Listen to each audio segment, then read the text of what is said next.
നമസ്കാരം. Raf talk പോഡ്കാസ്റ്റിൻ്റെ road to world cup video സീരീസിൻ്റെ അടുത്ത ഒരു വീഡിയോയിലേക്ക് അവർക്കും സ്വാഗതം. വേൾഡ് കപ്പ് നമ്മുടെ തൊട്ടരികിലെത്തി നിൽക്കുന്നു.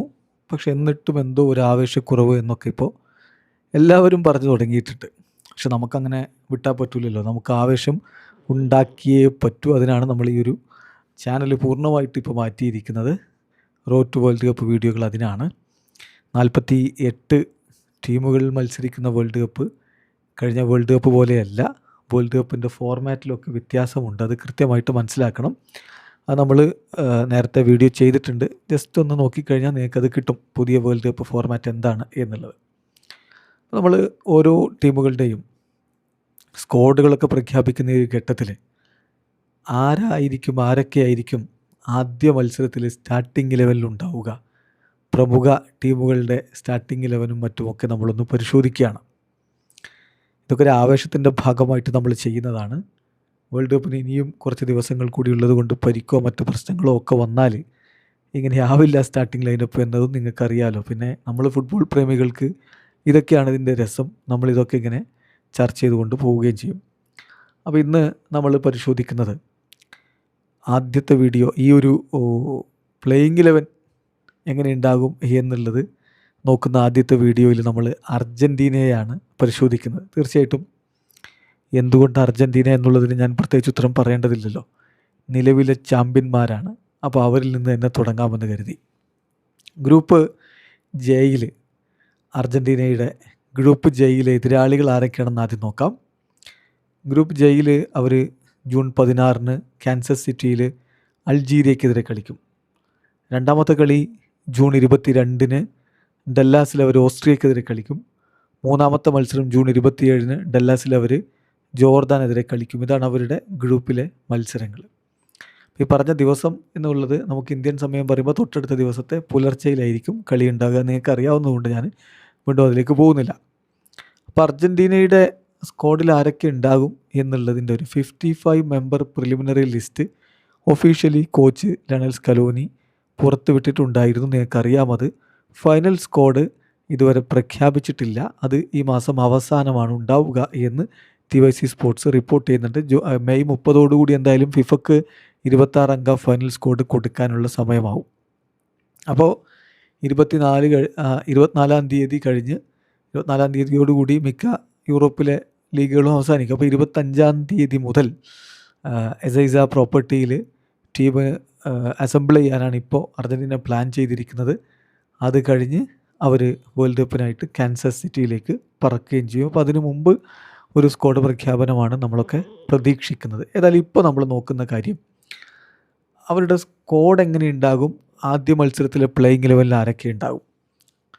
തീർച്ചയായിട്ടും ഡിഫെൻഡിങ് ചാമ്പ്യൻസാണ് അർജൻറ്റീന. അവരുടെ സ്ക്വാഡ് വളരെ ശക്തവുമാണ്. എന്ന് പറഞ്ഞാൽ ലയണൽ മെസ്സിയെ മുന്നിൽ നിർത്തിക്കൊണ്ട് തന്നെയാണ് ഇത്തവണത്തെയും വേൾഡ് കപ്പിന് ടീമിനെ ഒരുക്കുന്നത്. പക്ഷേ ടീമിനൊരു ഐഡൻറ്റിറ്റി ഉണ്ട്. കുറേ ഇൻഡിവിജ്വൽ പ്ലേയേഴ്സ് വന്നങ്ങ് കളിക്കുക എന്നുള്ളതല്ല, മറിച്ച് കളക്ഷൻ ഓഫ് ഇൻഡിവിജ്വൽ ടാലൻസ് എന്ന രൂപത്തിലേക്ക് ടീം മാറിയിട്ടുണ്ട്. ഒരു കൂട്ടം ഇൻഡിവിജ്വൽ ടാലൻസ് ഒത്തൊരുമിച്ച് ടീം സ്പിരിറ്റോടുകൂടി കളിക്കുന്ന ടീമാണ് ഇന്ന് അർജൻറ്റീന. പല ടീമുകളിലും നല്ല നല്ല ക്വാളിറ്റിയുള്ള പ്രതിഭകളുണ്ടാവും. പക്ഷെ കളിക്കളത്തിലേക്ക് ഇറങ്ങുമ്പോൾ ടീം ഒത്തൊരുമിച്ച് ഒരുമയോടെ കളിക്കുന്നത് കാണാറില്ല. പക്ഷെ അർജൻറ്റീനയ്ക്ക് അതിന് സാധിക്കും. അതിൻ്റെ കാരണം 2018 വേൾഡ് കപ്പിന് ശേഷം ടീമിൻ്റെ കോച്ചിങ് സ്ഥാനം ഏറ്റെടുത്ത ലയണൽ സ്കലോനി തന്നെ കോച്ചായിട്ട് തുടരുന്നു. അദ്ദേഹം വളർത്തിയെടുത്തൊരു ടീമാണ്. 2022 വേൾഡ് കപ്പിൽ കിരീടവും ചൂടി വീണ്ടും അദ്ദേഹം തന്നെ തുടർന്നു. അപ്പോൾ ആ ഒരു കണ്ടിന്യൂറ്റി വളരെ ഇമ്പോർട്ടൻ്റ് ആണ്. ഈ ക്ലബ് ഫുട്ബോൾ പോലെയല്ല. ക്ലബ് ഫുട്ബോളിൽ നിങ്ങൾക്കറിയാമല്ലോ, through out the year team അംഗങ്ങൾ ഒരുമിച്ചുണ്ട്. അന്താരാഷ്ട്ര ഫുട്ബോളിൽ ഇൻ്റർനാഷണൽ ബ്രേക്ക് വരുമ്പോൾ ഒരു 10 ദിവസത്തിനൊക്കെ ഒരുമിച്ച് കൂടുന്നു, പിന്നെ അവർ വീണ്ടും പോകുന്നു, ഇങ്ങനെയാണ്. അപ്പോൾ അതുകൊണ്ട് കണ്ടിന്യൂറ്റി വളരെ ഇമ്പോർട്ടൻ്റ് ആണ്. ആ കണ്ടിന്യൂറ്റി സ്കലോനിയിലൂടെ അർജൻറ്റീനയ്ക്ക് ലഭിച്ചത് കൊണ്ട് തന്നെ ടീം അംഗങ്ങൾ പരസ്പരം നല്ല ധാരണയാണ്. വളരെ മികച്ച പെർഫോമൻസ് നടത്താൻ അവർക്ക് അതിലൂടെ കഴിയുകയും ചെയ്യും. So this is something of a rarity in international football. Then സ്ക്വാഡിൻ്റെ കാര്യത്തിലേക്ക് വരുമ്പോൾ നമ്മൾ പറഞ്ഞല്ലോ, മെസ്സി തന്നെയാണ് അവരുടെ പ്രധാനപ്പെട്ട ശക്തി എന്ന് പറയുന്നത്. അർജൻറ്റീനയുടെ ഒരു വീക്ക്നെസ് എന്താണെന്ന് ചോദിച്ചാൽ lack of depth in certain positions. അതിൻ്റെ കാരണം എന്താണെന്ന് വെച്ചാൽ റിക്കറിങ് ഫിസിക്കൽ ഇഷ്യൂസാണ്. പ്രത്യേകിച്ച് ഡിഫൻസിൽ നമുക്കറിയാലോ, ലിച്ചി ആണെങ്കിലും ക്യൂട്ടി റൊമേറോ ഒക്കെ ആണെങ്കിലും ഇങ്ങനെ പരിക്കിൻ്റെ വിഷയത്തിൽപ്പെട്ട് ഇങ്ങനെ ഉലഞ്ഞു പോയിട്ടുണ്ട്. വേൾഡ് കപ്പ് ആകുമ്പോഴേക്കും രണ്ടാളും ഫിറ്റായിട്ട് കളിക്കും. എന്നാൽ പോലും സ്ട്രോങ് ആയിട്ടുള്ള ബാക്കപ്പുകൾ ഉണ്ടോ എന്ന ചോദ്യം വരുന്നുണ്ട്. അതുപോലെ തന്നെ ഫുൾ ബാക്കുകളുടെ പൊസിഷനിൽ കറക്റ്റായിട്ട് മികച്ച ഓൾട്ടർനേറ്റീവ്സ് അവർക്ക് അവൈലബിൾ അല്ല എന്നുള്ളൊരു ആശങ്കയുമുണ്ട്. അതേസമയം മുന്നേറ്റ നിരയിൽ അവർ സമ്പന്നമാണ്. ലോകത്തെ ഏറ്റവും മികച്ച സ്ട്രൈക്കർമാരുടെ കൂട്ടത്തിൽപ്പെടുത്താവുന്ന 2 എണ്ണം പറഞ്ഞ സ്ട്രൈക്കർമാർ ഹുലിയൻ അൽവാരസും ലൗട്രോ മാർട്ടിനസും അവരുടെ നിരയിലുണ്ട്. ഒപ്പം ലയണൽ മെസ്സിയുമുണ്ട്. ഈ പ്രായത്തിലും മെസ്സി നല്ല മികവിൽ തന്നെയാണ് കളിച്ചുകൊണ്ടിരിക്കുന്നത് എന്നുള്ളത് നമ്മൾ MLS ഇപ്പോൾ കണ്ടുകൊണ്ടേയിരിക്കുന്നതാണ്. അപ്പോൾ അതുകൊണ്ട് അർജൻറ്റീനയുടെ മുന്നേറ്റത്തിൽ പ്രശ്നങ്ങളൊന്നുമില്ല. മധ്യനിരയിൽ ഇപ്പോൾ എൻസോ ഫെർണാണ്ടസും അലക്സിസ് മാക്കലിസ്റ്ററും പിന്നെ റോദ്രിഗോ ഡീബോളും ലിയാൻഡ്രോ പെരേഡസും ഒക്കെ പ്ലേയിങ് ലെവലിൽ ഉണ്ടാകും എന്ന് തന്നെയാണ് നമ്മൾ പ്രതീക്ഷിക്കുന്നത്. അപ്പോൾ ആ അർത്ഥത്തിൽ നോക്കുമ്പോൾ മധ്യനിരയും ഭേദപ്പെട്ട പ്രകടനം നടത്താൻ കെൽപ്പുള്ളതാണ്. ഗോൾ കീപ്പർ പിന്നെ എമി മാർട്ടിനസ് അല്ലാതെ മറ്റൊരു ഗോൾ കീപ്പർ നമ്മൾ പ്രതീക്ഷിക്കുന്നില്ല. ഇവാൻ മുസ്സോയും അതുപോലെ ജെറോണിമോ റുള്ളിയും തീർച്ചയായിട്ടും അവരുടെ സ്ക്വാഡിലുണ്ടാകും, പ്ലേയിങ് ലെവലിൽ ഉണ്ടാകുമെന്ന് നമ്മൾ കരുതുന്നില്ല.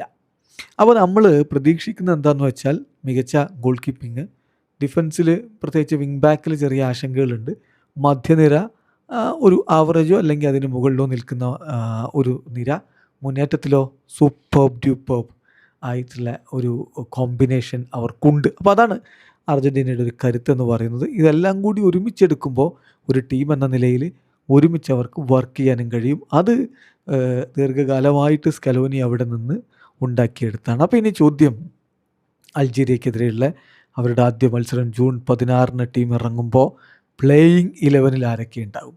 സ്ക്വാഡിലല്ല, പ്ലേയിങ് 11 ആരൊക്കെ ഉണ്ടാവും? നമ്മൾ വിചാരിക്കുന്നത് ഇപ്പോൾ ഇത് ഇപ്പോഴത്തെ പ്രഡിക്ഷനാണ്. അപ്പോഴേക്കാകുമ്പോൾ ചില പരിക്കോ മറ്റ് ഇഷ്യൂകളോ ഒക്കെ ഉണ്ടെങ്കിൽ ചെറിയ മാറ്റങ്ങളൊക്കെ സംഭവിക്കാം. ഗോൾ കീപ്പറായിട്ട് എമിലിയാനോ മാർട്ടീനസ്, ഡിഫൻസിൽ സെൻറ്റർ ബാക്കുമാരുടെ റോളിൽ ലിച്ചയും ക്യൂട്ടിയും എന്ന് പറഞ്ഞാൽ ലിസാൻഡ്രോ മാർട്ടീനസും ക്രിസ്ത്യൻ റൊമേറോയും. പരിക്ക് മാറി റൊമേറോ ഒക്കെ ആ ഘട്ടത്തിലേക്ക് പൂർണ്ണ ആരോഗ്യവാനായി പൂർണ്ണ സജ്ജനായി ഇറങ്ങുമെന്ന് തന്നെ നമ്മൾ കരുതുന്നു. അപ്പോൾ Lisandro Martinez and cutie Romero, ഇതാണ് സെൻറ്റർ ബാക്കുമാരുടെ പോസ്റ്റിൽ നമ്മൾ പ്രതീക്ഷിക്കുന്ന താരങ്ങൾ. ഇരു പാർശ്വങ്ങളിലായിട്ട് നിക്കോലാസ് ടാഗ്ലിയാഫിക്കോയും നാഹുവൽ മൊളീനയും ഇറങ്ങുമെന്നാണ് പ്രതീക്ഷിക്കുന്നത്. ഇവിടെയും പരിക്കിന് ചില ഇഷ്യൂസ് ഉണ്ട്, അതില്ലെങ്കിൽ ഇവർ രണ്ടുപേരും തന്നെ ഇറങ്ങുമെന്ന് കരുതുന്നു. മധ്യനിരയിലേക്ക് വരുമ്പോൾ നമ്മൾ പറഞ്ഞല്ലോ, റോദ്രിഗോ ഡീബോലും എൻസോ ഫെർണാണ്ടസും പ്രധാനപ്പെട്ട റോള് വഹിച്ചുകൊണ്ടുണ്ടാകും. പിന്നെ ഗ്യൂലിയാനോ സിമിയോണിക്ക് പ്ലേയിങ് ലെവലിൽ അവസരം ലഭിക്കാൻ നല്ല സാധ്യതയുണ്ട്. മികച്ച പ്രകടനമാണ് താരം ഇപ്പോൾ ക്ലബ് ഫുട്ബോളിൽ നടത്തിക്കൊണ്ടിരിക്കുന്നത്. അതിൻ്റെ ഒരു റെക്കഗ്നീഷൻ എന്ന രൂപത്തിൽ വേൾഡ് കപ്പിൽ അദ്ദേഹം സ്റ്റാർട്ട് ചെയ്യാൻ സാധ്യതയുണ്ട്. ഒപ്പം അലക്സിസ് മെക്കാലിസ്റ്ററും ഇപ്പോൾ ലിയാൻഡ്രോ പെരേഡസിനെ പോലുള്ള താരങ്ങൾക്ക് എന്തായാലും അവസരമുണ്ടാകും. അത് ഫസ്റ്റ് കളിയിൽ തന്നെ സ്റ്റാർട്ട് ചെയ്തോളണം ഇല്ല എന്ന് മാത്രം. ഏതായാലും Giuliano Simeone, Rodrigo De Paul, Enzo Fernandez, Alexis Mac Allister, മുന്നേറ്റങ്ങൾ നയിക്കാൻ ഹുലിയൻ അൽവാരസിനൊപ്പം ലിയോ മെസ്സി. ഇപ്പോൾ ഹുലിയാനോ സിമിയോണിക്ക് വേണമെങ്കിൽ മുന്നോട്ട് കയറിയും കളിക്കാം. അങ്ങനെ വന്നാൽ 4-3-3 എന്ന രൂപത്തിലാകാം, അല്ലെങ്കിൽ പൊസിഷൻ 4-4-2 എന്നുള്ളതും പിടിക്കാം. അപ്പോൾ ഹുലിയൻ അൽവാരസ് ഓർ ലൗട്രോ എന്നുള്ളൊരു ചോദ്യമുണ്ട്. നിലവിൽ ഹൂലിയനെ മെസ്സിക്കൊപ്പം ഇറക്കാനുള്ള സാധ്യതയാണ് കൂടുതൽ. ലൗട്രോ എന്തായാലും സബ്സ്റ്റിറ്റ്യൂട്ട് റോളിലുണ്ടാവും. ഇന്നും ഫോമിലാണിപ്പോൾ ലൗട്രോയും ഉള്ളത്. അപ്പോൾ ഇതാണ് നമ്മൾ പ്രെഡിക്റ്റ് ചെയ്യുന്ന അർജൻറ്റീനയുടെ ആദ്യ 11 പ്ലേയിങ് 11. ബെഞ്ചിൽ ഗോൾ കീപ്പർമാരായിട്ട് യുവാൻ മുസ്സോയും ജെറോണിമോ റുള്ളിയും ഉണ്ടാവും. ഡിഫൻഡർമാരായിട്ട് ലെനാർഡോ ബലേഡിയും നിക്കോളാസ് ഓട്ടാമെൻഡിയും ഫെക്കുണ്ടോ മെദീനയും ഗോൺസാലോ മൊണ്ടിലും ഉണ്ടാവും. മധ്യനിരയിലേക്ക് വാലന്റിൻ ബാർക്കോയും ലിയാൻഡ്രോ പെരേഡസും ഇസിക്കിയൽ പലാസിയോസും നിക്കോ ഗോൺസാലസും തിയാഗോ അൽമേഡയും നിക്കോ പാസും ഉണ്ടാകും. ഇവരൊക്കെ സബ്സ്റ്റിറ്റ്യൂട്ട് റോളിൽ വരാം. ഫോർവേഡ്മാരായിട്ട് ലൗട്രോ മാർട്ടിനസും ഹോസെ ലോപ്പസും ഉണ്ടാവും. അപ്പോൾ ഇത് നമ്മൾ പ്രതീക്ഷിക്കുന്ന അവരുടെ ബെഞ്ച്. ചുരുക്കി പറഞ്ഞാൽ മികച്ച ഒരു സ്ക്വാഡും കൊണ്ട് തന്നെ അർജൻറ്റീന ഇറങ്ങും. ആദ്യ 11 തന്നെ മികച്ച താരങ്ങളുണ്ടാകും. ആദ്യ കളിയിൽ തന്നെ അവർ പൊളിച്ചെടുക്കുമെന്ന് ആരാധകർ പ്രതീക്ഷിക്കുകയും ചെയ്തു. ഇതാണ് നമുക്ക് അർജൻറ്റീനയെക്കുറിച്ച് ഇപ്പോഴുള്ള പ്രഡിക്ഷൻ. ബാക്കി വരുന്ന വഴിക്ക് സ്ക്വാഡൊക്കെ ഒഫീഷ്യലി 26 അംഗ സ്ക്വാഡൊക്കെ പ്രഖ്യാപിക്കുമ്പോൾ പറയാം. ഏതായാലും ഈ ഒരു സീരീസ് തുടരും. ഓരോ ടീമുകളുടെയും പ്രാഥമികമായിട്ടുള്ളൊരു വിലയിരുത്തലും അവരുടെ ആദ്യ കളിയിലെ 11 എങ്ങനെയാവും എന്നുള്ളത് നമ്മൾ ഇനി അങ്ങോട്ട് കണ്ടിന്യൂസ് ആയിട്ട് ചർച്ച ചെയ്തു പോകും. നിങ്ങളുടെ പിന്തുണയാണ് റാഫ് ടോക്സിനെ മുന്നോട്ട് കൊണ്ടുപോകുന്നത്. ഈ വേൾഡ് കപ്പ് നമുക്ക് പൊളിച്ചെടുക്കണം. വീഡിയോ അവസാനിപ്പിക്കുകയാണ്. കൂടുതൽ വിശകലനങ്ങളൊക്കെ ആയിട്ട് റാഫ് ടോക്ക് പോഡ്കാസ്റ്റിൽ നമുക്ക് വീണ്ടും കാണണം.